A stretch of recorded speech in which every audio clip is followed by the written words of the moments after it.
नमस्कार, मैं अलीशा और आप देख रहे हैं न्यूज 24 मध्य प्रदेश छत्तीसगढ़। तो चलिए रुक करते हैं बड़ी खबर का, जहां बीजेपी कांग्रेस की सियासत से जुड़ी बड़ी खबर सामने आ रही है। बीजेपी कांग्रेस का अब सिलेबस जो है वो बदला जाएगा। बीजेपी कार्यकर्ताओं और समर्थकों के लिए सिलेबस जो है वो बनाया गया है। तो संघ की पृष्ठभूमि से आए लोगों का सिलेबस बनेगा। तो तीनों का अलग अलग सिलेबस बनेगा। आपको बता दें, जोड़ने, मिलने और काम करने, अनुशासन का सिलेबस जो है बनाया जाएगा। तो समर्थन देने वालों को अनुशासन की भी ट्रेनिंग जो है साथ में दी जाएगी। तो पचमढ़ी की बैठक में सिलेबस जो है वो पेश किया जाएगा। आपको ये भी बता दें कि 24 और 25 अगस्त को पचमढ़ी में प्रशिक्षण कार्यक्रम होना है। तो वहीं प्रदेश पदाधिकारी और मोर्चा अध्यक्षों को इस पूरे प्रशिक्षण में ट्रेनिंग जो है वो दी जाएगी। तो प्रकोष्ठ संयोजक, जिला अध्यक्ष और जिला प्रभारियों को ट्रेनिंग जो है वो दी जाएगी। तो शहरों से लेकर गांव स्तर तक ट्रेनिंग दी जाएगी। तो बता दें, कांग्रेस भी जीत हार के आधार पर अपना सिलेबस जो है वो तैयार कर रही है। मेरे सहयोगी भोपाल से राकेश चतुर्वेदी हमारे साथ जुड़ गए हैं। राकेश जी, देखिए, बीजेपी कांग्रेस की सियासत से जुड़ी बड़ी खबर सामने आ रही है, जहां बीजेपी और कांग्रेस दोनों ही अपना सिलेबस बदलने वाली हैं। देखिए, बिल्कुल मिशन 2023 है और मिशन 2023 फतह करने के लिए बीजेपी की अपनी तैयारी है, कांग्रेस की अपनी तैयारी है। बीजेपी का जो सिलेबस की हम जिसकी बात कर रहे हैं, दरअसल ये उनके लिए है जो हाल ही के चुनाव में जीत कर आए हैं, चाहे वो महापौर हो, नगर पालिका अध्यक्ष हो, नगर परिषद अध्यक्ष हो, पार्षद हो। यदि हम पंचायतों की बात करें तो जो बीजेपी के समर्थक रहे हैं, जो पंचायतों में चुनकर आए, उनके लिए भी ये सिलेबस रहेगा।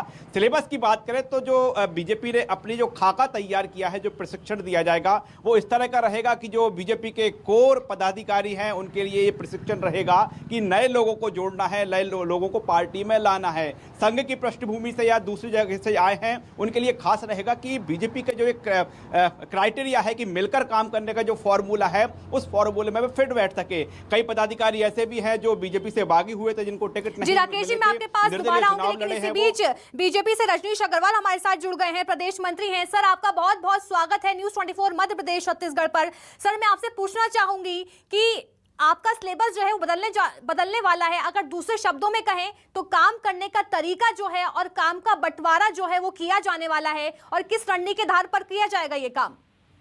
देखिए, पहली बात तो ये है कि ना काम करने का तरीका बदलने वाला है, ना काम का कोई बंटवारा अलग से होने वाला है। भारतीय जनता पार्टी के प्रशिक्षण वर्ग लगातार होते रहे हैं, जनसंघ के जमाने से होते रहे हैं। भारतीय जनता पार्टी 1980 में जब से पैदा हुई है, प्रशिक्षण के लिए जानी जाती है। और हम अपने हर स्तर के कार्यकर्ता, चाहे वो मंडल स्तर का कार्यकर्ता हो, जिला स्तर का हो या प्रदेश स्तर का, उस स्तर के प्रशिक्षण होते रहे हैं।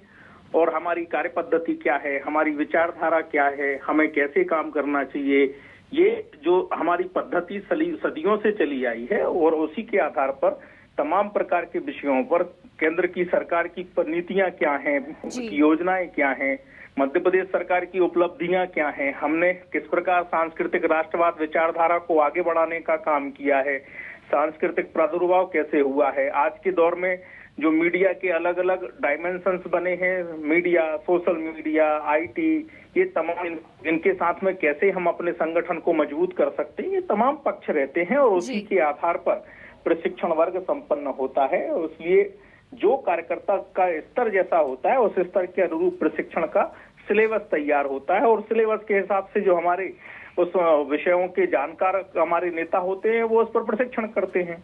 जी सर, मैं आपके पास दोबारा आऊंगी, लेकिन इसी बीच हमारे साथ कांग्रेस प्रवक्ता मृणाल पंत जी हमारे साथ जुड़ गए हैं। सर, आपका बहुत बहुत स्वागत है न्यूज 24 मध्य प्रदेश छत्तीसगढ़ पर।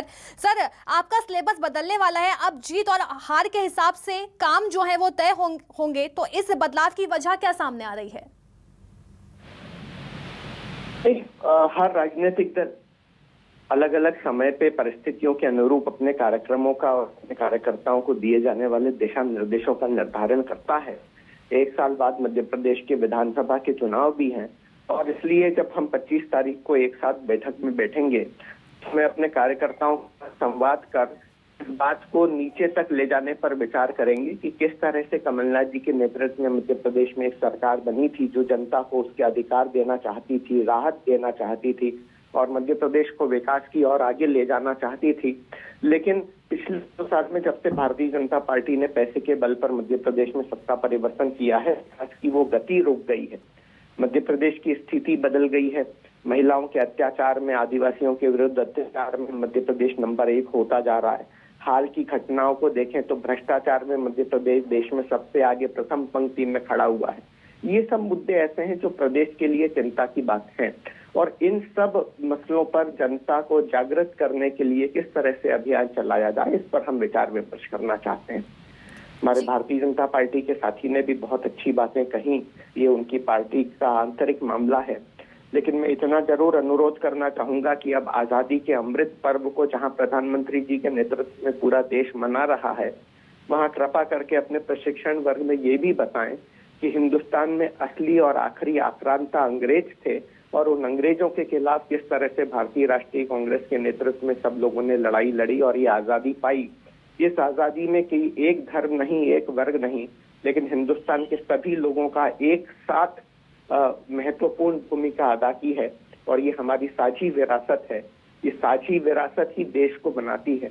इस बात पर भी भारतीय जनता पार्टी अपने कार्यकर्ताओं को बताएगी तो देश के हित में बहुत अच्छा रहेगा। जी जी बिल्कुल सर, मैं आपके पास दोबारा आऊंगी, लेकिन रजनीश जी देखिए, जो कांग्रेस है वो भी अपना सिलेबस बदलने की बात कर रही है, लेकिन साथ ही साथ जो है मृणाल पंत जो है वो आप पर आरोप लगा रहे हैं सरकार पर कि जो एमपी है महिलाओं के अत्याचार को लेकर बढ़ता जा रहा है। क्या कहेंगे इस पर? देखिए, कांग्रेस के प्रवक्ता पदाधिकारी उनकी मर्जी जो चाहे बोल नहीं सकते, क्योंकि इस देश में एक व्यवस्था है। जिन एनसीआरबी के आंकड़ों का उल्लेख करते हैं, बच्चियों पर, महिलाओं में बलात्कार के मामले में कांग्रेस के शासन वाला राजस्थान आगे है। हम किसी भी प्रकार से महिलाओं के अत्याचार को सहन करने वाले नहीं है। तत्काल कार्रवाई यहाँ होती है, वो भी किसी से छिपी हुई नहीं है, सबके सामने है। पर वहाँ किस प्रकार से ढकने का काम होता है, वहाँ प्रियंका गांधी भूल जाती हैं राजस्थान में जिस प्रकार से महिलाओं और बच्चियों के साथ अनाचार, अत्याचार, बलात्कार की घटनाएं घटती हैं, और आप मीडिया के लोग बखूबी वहाँ की घटनाओं को उठाते हैं। तो इस बारे में बात करने से पहले ये आत्मावलोकन करें, मध्य प्रदेश को बदनाम करना बंद करें। मध्य प्रदेश तेज गति से आगे बढ़ रहा है, और स्वयं मुख्यमंत्री रहे कमलनाथ जी ने 2019 के सितंबर में ये स्वीकार किया है कि तमाम पैरामीटर्स पर, जो डेवलपमेंट के पैरामीटर्स हैं, जो गुड गवर्नेंस के पैरामीटर्स हैं, उस पर मध्य प्रदेश किस प्रकार आगे बढ़ रहा है, ये लिखित तौर पर है, उनके भाषण के तौर पर है, गवर्नमेंट के डॉक्यूमेंट के तौर पर है कि उन्होंने खुद स्वीकार किया। और अभी 2 साल कोरोना के बीतने के बाद में फिर से हमने गति पकड़ी है। उसमें विपक्ष के नाते कांग्रेस अपनी भूमिका निभाए, भारतीय जनता पार्टी तो अपनी भूमिका निभाएगी ही, बढ़ेगी ही, चलेगी ही। और आजादी के आंदोलन का इतिहास साहब आप पढ़ डालो और समझ डालो, क्योंकि एक खानदान ने केवल आजादी की लड़ाई नहीं लड़ी, हजारों, हजार, लाखों, लाख लोगों ने लड़ी है। और कांग्रेस अंग्रेजों की कोख से जब पैदा भी नहीं हुई थी, तब से इस देश की आजादी की लड़ाई लड़ी जा रही है। ये इतिहास में दर्ज है, घटनाएं, उल्लेख हैं, स्मारक हैं। इस मध्य प्रदेश में मध्य प्रदेश की गौरव गाथाएं भी बखान कर रही हैं। एक खानदान से बाहर निकल के देखो कितने लाखों लोगों ने बलिदान दिए हैं, तब समझ में आएगा। जी बिल्कुल सर, आपका बहुत बहुत शुक्रिया रजनीश जी और मृणाल जी हमारे साथ जुड़ने के लिए। तो इसी बीच मेरे सहयोगी राकेश चतुर्वेदी जो है हमारे साथ लगातार बने हुए। राकेश जी देखिए, बीजेपी कांग्रेस जो है अपनी सिलेबस बदलने की बात तो लगातार कर रही है, लेकिन क्या रणनीति होगी, क्या क्राइटेरिया होगा जिसके तहत सिलेबस बदले जाएंगे? देखिए, सीधे तौर पर बात करें, चाहे बीजेपी हो या कांग्रेस, जो फोकस इस बात को लेकर है कि नए लोगों को पार्टी से जोड़ना है। अब बीजेपी ने अलग अलग क्राइटेरिया तय कर रखा है कि जो पहले से जुड़े लोग हैं, जो कोर मेंबर हैं, वो नए लोगों को जोड़े, जो दूसरे संगठन से आए हैं या कहें संघ की पृष्ठभूमि से हैं, वो मिलकर काम करने की उनको ट्रेनिंग दी जाएगी। इसके साथ ही ऐसे पदाधिकारी जो कि उनको टिकट नहीं मिला, बागी हो गए थे, जीते हैं, लेकिन फिर बीजेपी के समर्थन में आ गए, तो उनको अनुशासन का पाठ पढ़ाया जाएगा। कांग्रेस की बात करें, कांग्रेस की बैठक जो कमलनाथ लेने वाले हैं, उसमें मुख्य रूप से फोकस इस बात को लेकर रहेगा कि जहां पर जीते हैं वहां पर और आगे कैसे बढ़े, लेकिन जहां पर हारे हैं वो कारण तलाशने होंगे कांग्रेस को। और जब कमलनाथ 25 अगस्त को बैठक लेंगे तो इन्हीं पूरी तैयारी के साथ बैठक लेने वाले हैं। यानी प्रशिक्षण यही रहेगा कि अब मैदान में आग और कैसे जुटना है, जो हार के कारण रहे हैं उनकी समीक्षा की जाएगी, उनको दूर कैसे किया जाए। दरअसल इससे पहले जब बीजेपी की अपनी ये पूरी ट्रेनिंग पूरे प्रदेश में लागू करेगी। उससे पहले 24 और 25 अगस्त को पचमढ़ी में एक ट्रेनिंग सेशन रखा गया। ये ट्रेनिंग सेशन उन लोगों के लिए है जो पदाधिकारी हैं, जो जिला अध्यक्ष है, जो मोर्चा के प्रमुख हैं। पहले इनको पूरी ट्रेनिंग दी जाएगी। बिल्कुल, 24 और 25 अगस्त को जो है वो ट्रेनिंग दी जाएगी। बहुत बहुत शुक्रिया राकेश जी हमें तमाम जानकारी देने के लिए। लेकिन आगे भी आपसे खबरों पर लगातार अपडेट हम लेते रहेंगे। तो चलिए रुक करते हैं अगली बड़ी खबर का। खबर भोपाल से है, जहां महंगाई की एक और मार पड़ती हुई यहां पर आम जनता पर नजर आ रही है। तो अमूल के बाद सांची दूध के दाम बढ़ गए हैं, 2 रुपए प्रति लीटर बढ़ोतरी हो गई है। तो आपको बता दें 20 अगस्त से प्रभावी होगी बढ़ी हुई दरें। तो डबल टोन्ड आधा लीटर 23 रुपए में मिलेगा, तो वहीं 1 लीटर दूध 57 की जगह अब 59 रुपए में मिलेगा। तो 5 महीने में दूसरी बार सांची दूध के दाम यहां पर बढ़ते हुए नजर आ रहे हैं। मेरे सहयोगी लगातार भोपाल से हमारे साथ राकेश चतुर्वेदी बने हुए हैं। राकेश जी देखिए, 5 महीने में सांची दूध ने अपने जो पैसे हैं वो बढ़ा दिए हैं। बिल्कुल, ये कह सकते हैं कि यदि हम पिछले पूरे 5 महीने का आकलन करें तो दूध 4 रुपए प्रति लीटर महंगा हो गया है। 5 महीने पहले 2 रुपए लीटर सांची का दूध महंगा किया गया था, जिसमें अलग अलग जो स्टैंडर्ड हैं सांची दूध के, हर स्टैंडर्ड में करीब करीब औसत 2 रुपए का इजाफा हुआ है। अब जब 5 महीने का पूरा समय हुआ है, 6 महीने पूरे नहीं हो पाए, 2 रुपए का फिर इजाफा कर दिया गया है। और जो सबसे अधिक जो मार्केट में दूध बिकता है उसकी कीमत की बात करें तो 60 रुपए से महज 1 रुपए कम, यानी 59 रुपए प्रति लीटर अब सांची का दूध मिलेगा। सांची का अपना तर्क है कि जो किसान हैं, जो उत्पादक, दूध उत्पादक जो किसान हैं, उनके लिए फायदा पहुंचाने का हम प्रयास कर रहे हैं। लेकिन जो सीधे तौर पर हम बात कही जाए, जो आम व्यक्ति है मध्य प्रदेश का, जिसके लिए अपने बच्चों को दूध पिला पाना बहुत मुश्किल है, उसकी कमर पर अब फिर बोझ बढ़ेगा।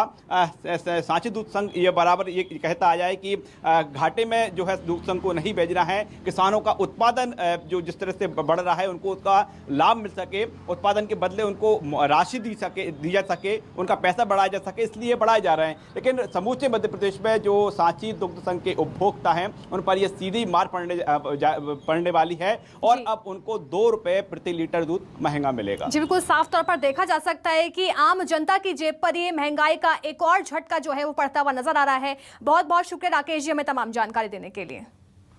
तो आपको बता दें कि लगातार महंगाई जो है वो बढ़ती जा रही है और आम जनता इससे त्रस्त होती हुई नजर आ रही है।